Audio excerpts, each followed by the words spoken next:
Leadership doesn't only happen in a boardroom or at a fire station. Some of the greatest leadership lessons come while sleeping on bunk beds at youth camp, or serving in another country, or loading and unloading trailers, or just loving people when you're absolutely exhausted.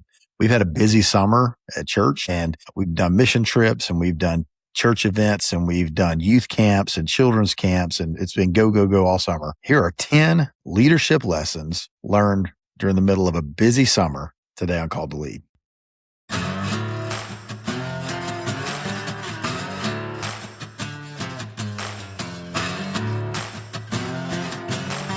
Welcome once again to the Called to Lead podcast. I'm your host, Colby Rich, and today, been off for a couple of months. Summer is our busy time at church and still working at the fire department too. Been off quite a bit from there, but this summer at Seventh and Main Baptist Church, where I've been on staff at for 16 years, has been a crazy summer. We've had Vacation Bible School one week. We had a children's camp. We took 55 people to Honduras to do medical, dental, and children's ministry. While we were there, we have a lot of nurses and first responders and stuff that helped with medical, and then some teachers and students that went to help do kids things and do some giveaways, some clothing and different things like that in some remote villages. And the La Esperanza area of Honduras was able to do a Lead Like a Real Man men's conference there for seminary students and local pastors. I was able to preach and teach doing that one day. It's just a great time. And we came back. We're home for 36 hours and took a large group of students to youth camp, and we're there for a week. Came back, and then we had another group on a mission trip to San Antonio, and then children's camp again the next week, a younger kids camp. So we're finally settling down right in time for school to start back and to be busy all over again. But learned some very valuable lessons this summer in the midst of being busy, possibly because of being busy, or maybe in spite of being busy. So I wanted to share some of those things. There are 10 distinct lessons that I know I've either learned or that have been reinforced, things I already knew that have been reinforced this summer. The first is this: a shared mission unites different people. So on our Honduras mission trip, we had teenagers and retirees. We had pastors and we had doctors and nurses. We had people who do construction. We had teachers. We had first responders. We had people that weren't good or talented or had experience in any of those areas. A lot of different personalities, different backgrounds, different opinions, which can sometimes cause problems in any organization. Yet everybody pulled together in the same direction for one reason: because the mission mattered more than the personal preferences. And I think in churches and families and any organization where you have people, that's a key thing that we need to keep in mind, is that the mission matters more than our personal preferences or our personal opinions even. And here's the thing: great leaders continually remind people why they're there. I know in the fire service, the times that I get, and in church too, the times that I feel burned out, I feel tired, I feel like I'm dragging, I'm not sure if I want to do it anymore.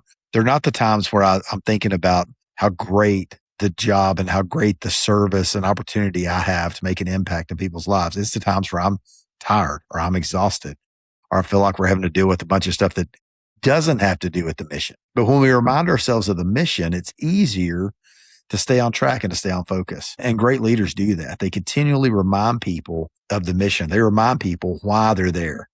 I want to ask you that. If you're in a leadership position, are you known for reminding people, keeping them on track, and reminding them why they're there? Because that's a key aspect of leadership, is reminding them why they're there, because that shared mission unites even different people. Philippians 2, 2-4 talks about this a little bit, where Paul writes to the church in Philippi and says, "Make my joy complete by thinking the same way, having the same love, united in spirit, intent on one purpose." So being intent, being united, intent on one purpose and united together is an important part of, Paul says, for the church, but I think it's important for any organization to be successful, is to be united in your purpose.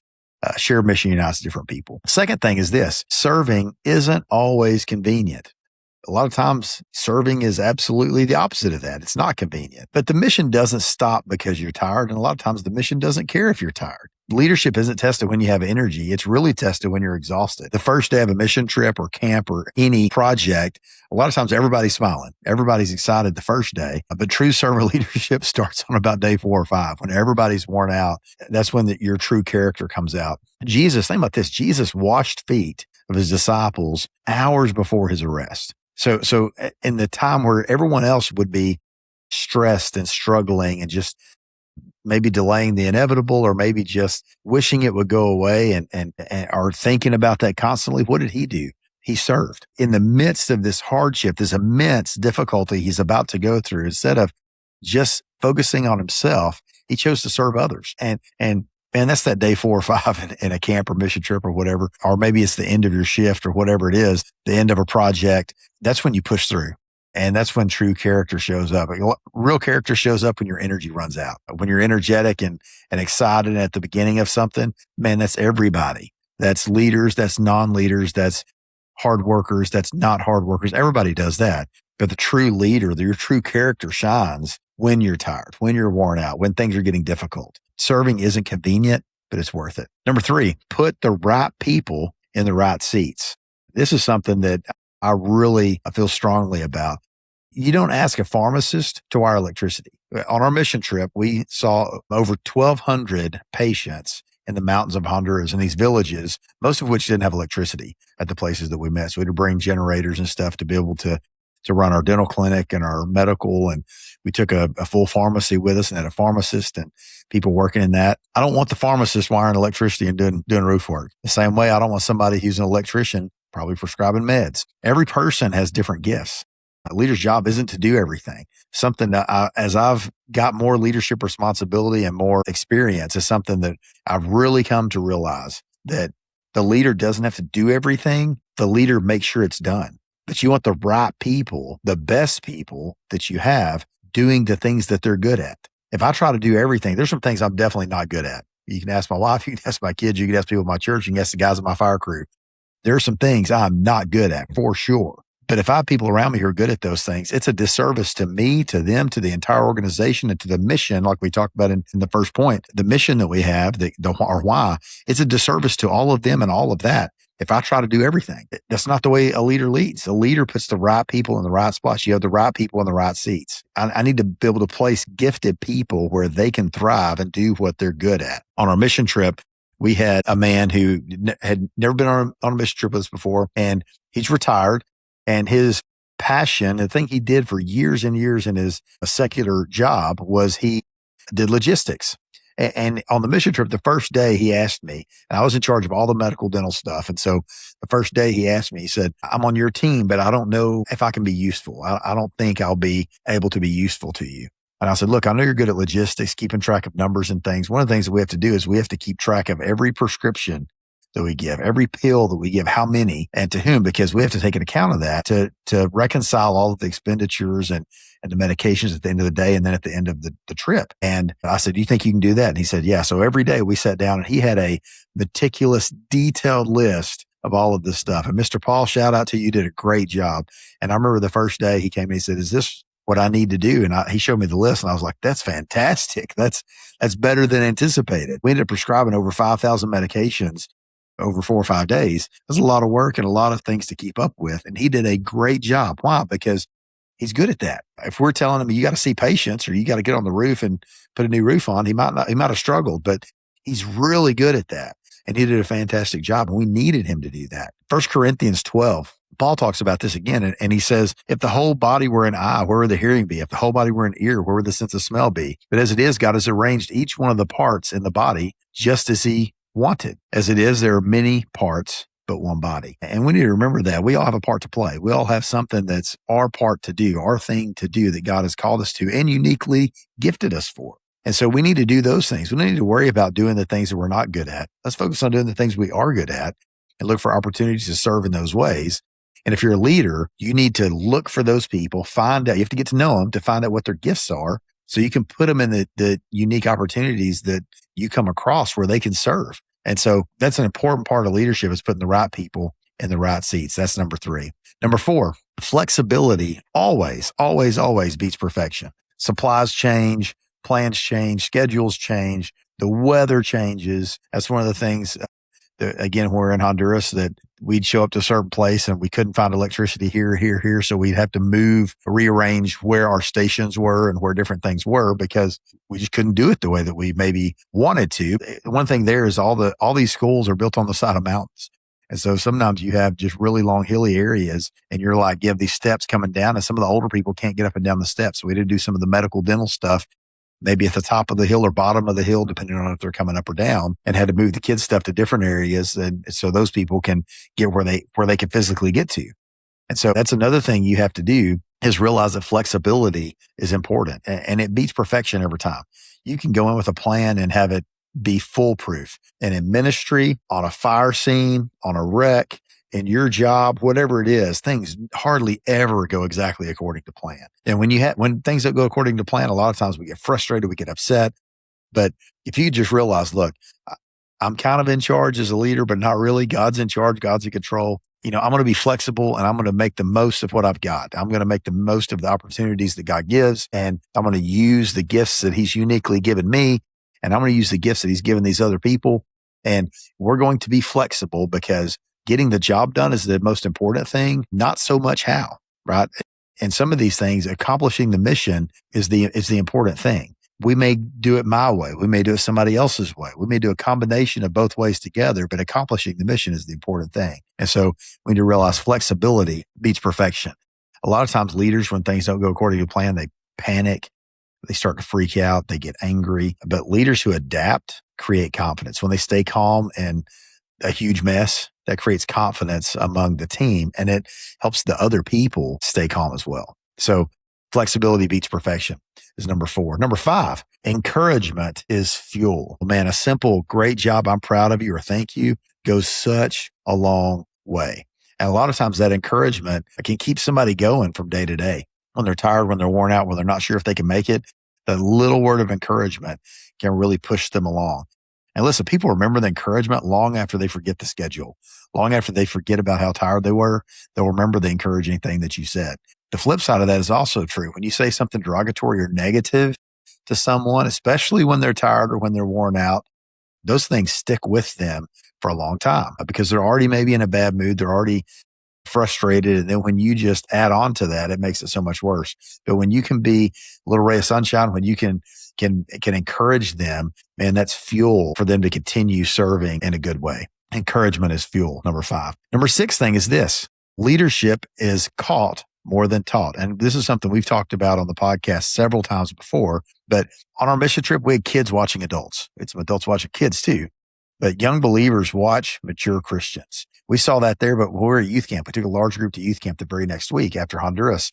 And one of the things that we saw, well, we had a lot of people, several students who went on both trips, but we had quite a few, most of our adults, a good chunk of them went on both trips back to back. And there was not a whole lot of sleep in Honduras, and there was way less sleep at youth camp with 80, give or take, teenagers sleeping in dorms and stuff, and just long nights and counseling students and early mornings. We didn't get much sleep. And a lot of those same people were there for 2 weeks with Vacation Bible School and other mission trips and camps wrapped around those 2 big events. And a lot of them participated in multiple things. But these students, some of these tired students, were seeing these tired adults still serving, good attitudes, staying up late to counsel them and mentor them and talk to them because they needed it. They needed that encouragement. They saw them doing it, and that led to them doing it with each other. It was amazing to see, more so than any other camp I've ever done. And my wife and I took our first group of kids to camp where we were in charge in 2004. So it's been a while that we've been doing this, but more so than any other group, we had students mentoring, encouraging other students, just boldly telling them personal stories about their life, struggles they've had, opening up about things, and just encouraging one another and praying for one another. It was an amazing thing for me to see, but we have a lot of adults who were doing that already. And that just opened the eyes of some of these students, and they started doing it themselves too. So it was such an amazing thing to see, but it's because they've seen it. Like, I got to see these students doing it because they saw other adults and maybe older students doing it. So people imitate what good leaders do. They imitate what bad leaders do. Make sure we're good leaders so they're imitating the good things and not the bad things. The question to ask yourself maybe is this: what are people learning just by watching me, not by listening to what I say? Not that that's not important. We need to separate that sometimes. Say, what are they learning by watching me? Because I can say things the right way, but if I'm not doing it, they may think I'm hypocritical, and they'll pay more attention sometimes to what I do than what I say. So that's another important thing, is leadership is more caught than taught. Number 7, small jobs matter. Stacking chairs, cleaning bathrooms, loading and unloading luggage, passing out bottles of water.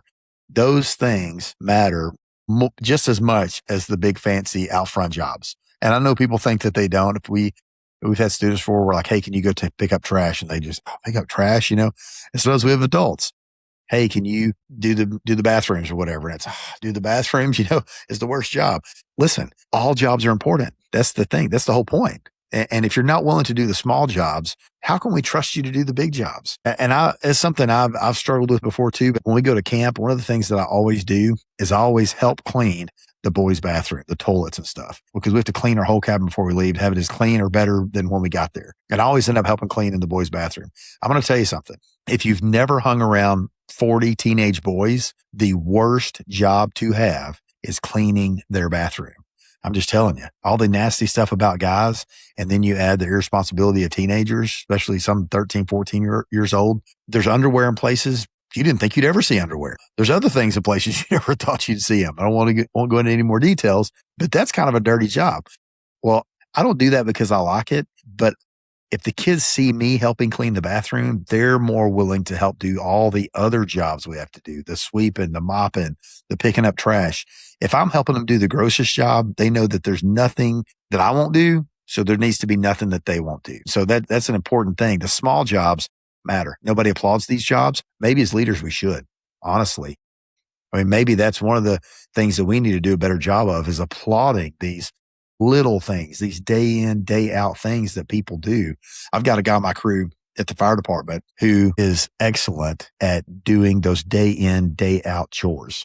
When we do supplies and checking off equipment, he'll remember those things. We do supplies once a week, check all of our medical supplies and everything. To be honest, we do the same day every week. And there's times, even as captain, where it's like 10 or 11 o'clock and I'm like, oh man, today is supply day.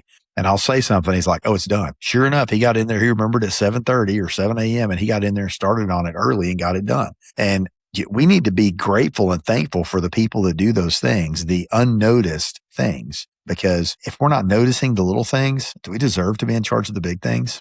I'm not sure we do. So the small jobs matter. Your mission fails if nobody does them. So that makes them important. Jesus made greatness look like serving. He told his disciples, whoever wants to be first has to be last. Make yourself last. And that's how you become first. You don't become important by being important. You become important by making yourself last. That's an important thing. Small jobs matter. Number 8, problems reveal leaders. Transportation issues, medical challenges, weather, with little kids, especially homesickness, when you have the little kids camp that we did several of this summer, fatigue, just being worn out. Pressure doesn't create character. I've heard that before. Pressure creates character. No, I think it reveals it. Pressure reveals character. As firefighters know, heat reveals weakness in equipment. Like we have on all of our ladders, we have little heat sensors and when they get too hot because of a fire, the little heat sensor changes color. And that says this ladder's gotten so hot that it's probably not viable anymore. It needs to be taken out of service. It's not trustworthy anymore because it got too hot. So it reveals the weakness. And it reveals it in leaders too. Your character comes out really when you're in those tough situations, when you're in that pressure.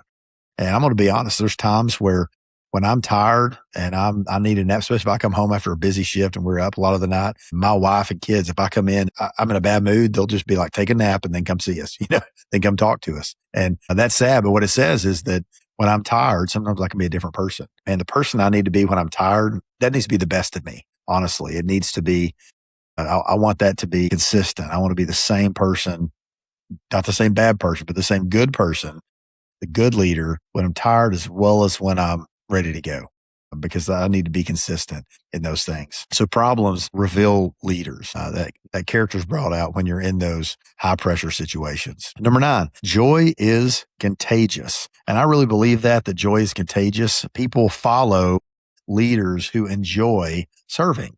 People will follow somebody when they lead joyously and when they serve with a good attitude. If I serve, I said, I'm going to do this, but I don't like it. My guys at the fire department or my students at the youth group or my people that I'm leading at church are probably going to have that same attitude. They may do it, but they're going to be griping the whole time. Whose fault is that? That's mine if I'm setting that precedent. If I'm setting that example, that's on me. People like to follow leaders who enjoy serving, and they will serve with you if you serve with joy yourself. And joy doesn't ignore hardship either. It's not just we serve because I've got an easy job. Like joy doesn't ignore hardship, but it reminds people that the mission is worth it. That's what joy does. That's why we can serve with joy and we can be joyous even in difficult circumstances, because joy reminds us that the mission that we're on is worth the cost. It's worth the hardship. It's worth the difficulty. We need to be reminded of that. Nehemiah 8:10 says, the joy of the Lord is your strength. Where does your strength come from? Does it come from you physically? Does it come from your finances? Does it come from your own self-confidence? If so, there's going to be a point in time where you're going to run out of all of those things. But I'm here to tell you that the joy of the Lord, of knowing Jesus and of being close to him and have a relationship with him, if that's your strength, it's something you're never going to run out of. Just being 100% honest, you'll never run out of that. So joy is contagious. Make sure that you lead with joy. And number 10, the last thing is this: the mission is bigger than me, bigger than you, bigger than any of us. One person can't run a camp. One person can't operate a medical clinic. One person can't preach every message. One person can't cook every meal. Leadership requires humility, and healthy leaders build teams instead of their own kingdoms. I'm going to say that one more time. Healthy leaders build teams, not kingdoms. So many people in leadership positions are building their own kingdom. They're trying to make a name for themselves instead of so that they can help others. It's at the expense of others, at the expense of the people that serve under them. They're building their kingdom. It's no way to lead, and your leadership won't last if that's the case. Healthy leaders build healthy teams, not just kingdoms. So make sure that you're a leader that's building a team instead of a kingdom. Because look, when you build a kingdom, there's one king and you're all alone. And eventually, man, that gets tiring and that gets lonely. And people don't respect you. They may respect your position. They may respect your authority, but they don't respect you as a person. But when you build healthy teams and you're leading with joy and you're doing these things we talked about today, when you're leading in that way, people not only respect your position, your authority, but they respect you as a person. And I'm telling you, people will give you a lot more of themselves when they respect you as a person versus when they respect your position or your authority. It's important to have both. But if I had to pick one or the other, respect me as a person or respect my position or authority, I'd rather you respect me as a person. I don't care about the authority and stuff if you don't respect me as a person. My goal is for the people that I serve with, that I'm blessed to lead, to respect me, to know that I care about them, to know that I'm trying to serve with joy and I'm trying to lead them in that same way, that I'm trying to build a team, not a kingdom. And when they know that, when they understand that about me, they'll follow me wherever I lead them. The problem is sometimes I don't lead that way, but we need to lead that way. Healthy leaders build teams, not kingdoms. The mission is bigger than just me or you. So a couple of questions as we close here, just for you to think about. Who are you serving? Who are you serving? Are you serving anybody? Who are you serving? Are you leading from convenience or from calling? Are you just stepping up and leading when it's easy, when you have opportunity? Or are you taking on hard tasks because you know it's what you're supposed to be doing? It's what God's calling you to do in the direction he's leading you. Are you helping others succeed?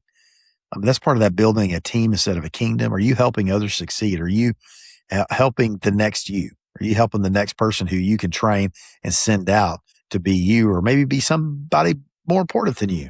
You got to train them up to be that. Are you doing that? Are people more encouraged after spending time with you? If that's a no, that's a sad thing. People should be more encouraged after they spend time with us as godly leaders. Are you reminding your team of the mission? They have to know their why.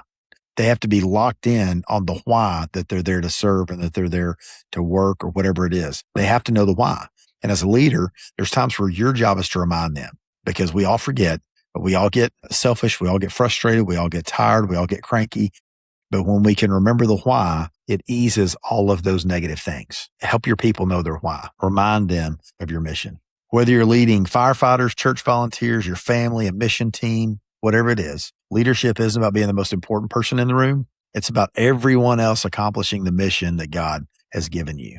The mission is always greater than the individual, and the greatest leaders remember that. Thank you for joining us today on the podcast. A couple quick things. If you haven't subscribed, please subscribe to the podcast. That's one of the best ways. Subscribe, like, and share are the best ways to get this information in front of other people who need to hear it. So please do that. If you want to check out my book, Lead Like a Real Man, there's a link in the description below where you can purchase that on Amazon. Just talking about how to be a godly leader in your community, in your church, in your family, and at your workplace. So be sure to check out that resource. Now that summer's over, get back on track with episodes. And so we have some exciting things coming. So thanks for joining us today. Check us out next time on Call to Lead.